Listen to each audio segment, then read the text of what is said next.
Throwing a knife well is good, she said, but the audience has to see some element of risk in it if they're going to be entertained. Risk is entertaining? Maddie asked. The performer smiled indulgently.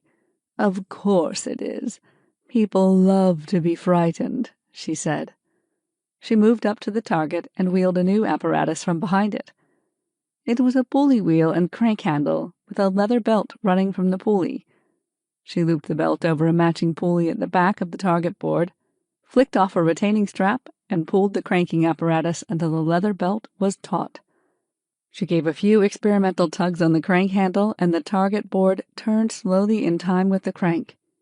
The two pulleys were different sizes, so that the wheel turned at twice the speed as the pulley Sana was cranking.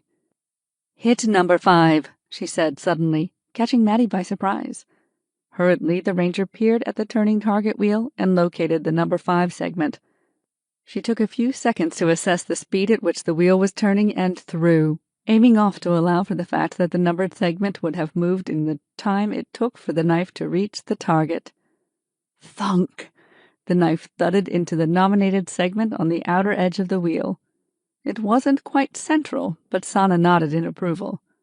Excellent, she said. Now hit number 11.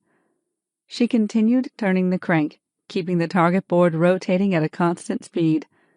Familiar with the movement now, Maddie threw without the same delay. This time the knife hit the outer edge of the 11 segment, exactly in the center. Good work, Sana called, a little short of breath from the effort of keeping the heavy board turning. And number 3. Maddie was ready with another knife. Her eyes narrowed as she sought the number 3, assessed the trajectory she would need, and threw. Thunk! Once again, it was a perfect throw.